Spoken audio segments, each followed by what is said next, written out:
Good morning, students. I'm again with you to discuss about second chapter, Kings and Farmers.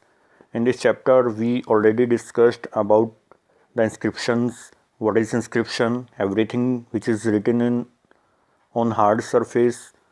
It might be on pillar, stone, or metal surface, and the tradition of writing inscriptions was started by king Ashoka in Indian सब continent. सो king Ashoka के inscriptions के बारे में हमने ये भी discuss कर लिया था कि these are mainly written in Brahmi, Kharosthi, Greek and Aramaic in 4 scripts. इन 4 स्क्रिप्ट्स को स्टडी कैसे किया गया, डिसाइफर कैसे किया गया, ब्राह्मी एंड खरोष्टी के बारे में हमने डिस्कस कर लिया था. Let's discuss about the other things. How to read. Inscriptions को हिस्टोरियंस कैसे स्टडी करते हैं. कुछ इंस्क्रिप्शंस ऐसे होते हैं जिनके अंदर किंग का नेम मेंशन होता है, but what about those inscriptions which does not have Kings name. उनको कैसे स्टडी किया जाता है, कैसे आइडेंटिफाई करते हैं हिस्टोरियन कि वो किस पर्टिकुलर किंग के रहे होंगे. तो उनको स्टडी किया जाता है. First point is with title. Suppose किसी किंग के कुछ इंस्क्रिप्शन के अंदर उसका नेम मेंशन है, so it is understood they belong to those particular king, and उसके टाइटल भी मेंशन है. और वो सेम टाइटल किसी ऐसे इंस्क्रिप्शन के अंदर मेंशन है जिसके अंदर उसका नेम नहीं है. Means title is common in both the inscriptions. One inscription has the name of king and title also, but one has only title. So जिसके अंदर ओनली टाइटल है, ये बात अंडरस्टूड हो जाती है हिस्टोरियंस को कि वो पर्टिकुलर इंस्क्रिप्शन भी उसी किंग का है. फॉर एग्जाम्पल, किंग अशोका के कुछ इंस्क्रिप्शन के अंदर उसका नेम मेंशन है कि वो किंग अशोक के ही हैं, बट कुछ के अंदर उसका नेम मेंशन नहीं है, उसके टाइटल मेंशन है, जिससे हिस्टोरियन को ये बात क्लियर हो गई है कि वो किंग अशोक के हैं. You can see Devanapiya and Piyadassi. ये क्वेश्चन 1 मार्क में भी आता है. देवानापिय किंग अशोक का टाइटल था, पियदस्सी भी. The meaning of Devanapiya is देवों का प्रिय, to beloved of God, and Piyadassi having beautiful face, to behold. So Devanapiya और पियदस्सी दोनों किंग अशोका के टाइटल थे.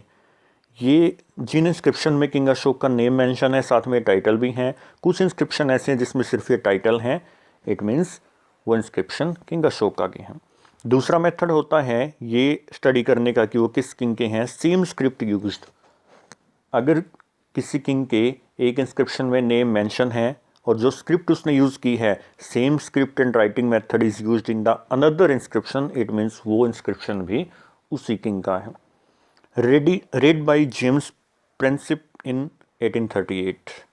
आई टोल्ड यू, किंग अशोक के जो इंस्क्रिप्शन थे उनको सबसे पहले डिसाइफर करने का, उनको रीड करने का जो क्रेडिट जाता है, it goes to James Prinsep in 1838. James Prinsep जो थे वो ब्रिटिश ईस्ट इंडिया कंपनी के एक एम्प्लॉय थे.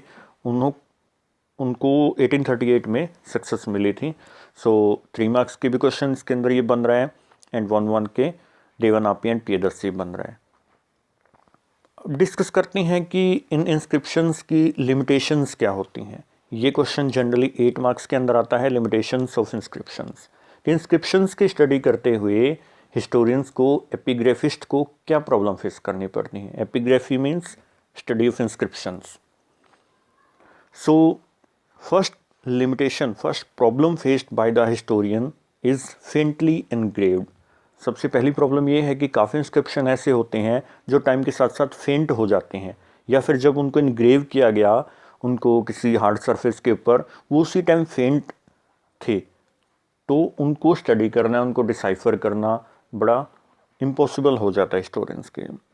Second point is damaged and later missing. काफ़ी इंस्क्रिप्शन ऐसे होते हैं जो मैंने आपको ऑलरेडी बता दिया है कि वो हार्ड सरफेस के ऊपर लिखे होते हैं. तो अगर हार्ड सरफेस का कोई एक पीस ब्रेक हो जाए, उससे अलग हो जाए, तो डैमेज हो जाएगा, उसका कुछ लेटर मिसिंग हो जाएंगे. सो पूरे इंस्क्रिप्शन का मीनिंग क्लियर नहीं हो पाएगा. Third is not clear exact meaning of words. Sometimes it happens that words which are written on the inscription on the hard surface, these are not clear to historians. कई बार कुछ ऐसे typical words उसके अंदर use किए होते हैं जिनका meaning confirm करने में हिस्टोरियन अपने आप को कैपेबल नहीं पाते हैं. तो उन वर्ड्स का मीनिंग क्लियर नहीं होता, इट मीन्स पूरे इंस्क्रिप्शन का मीनिंग क्लियर नहीं होता है. मे बिलोंग टू पर्टिकुलर टाइम और प्लेस। जिस टाइम पे किसी किंग ने उन इंस्क्रिप्शंस को इनग्रेव करवाया होगा, उस प्लेस और उस टाइम के अकॉर्डिंग वो इंस्क्रिप्शन रहे होंगे। सो हो सकता है कि उसी पर्टिकुलर टाइम या प्लेस से बिलोंग करते हों, आज के टाइम या प्लेस के साथ उनका कोई रिलेशन ना हो, तो हिस्टोरियन उनकी स्टडी भी इजीली नहीं कर पाते हैं, because they belong to a particular time और प्लेस। वो उसी टाइम और प्लेस के इर्द गिर्द उनका मीनिंग होता है, जो कि हिस्टोरियंस आइडेंटिफाई नहीं कर पाते।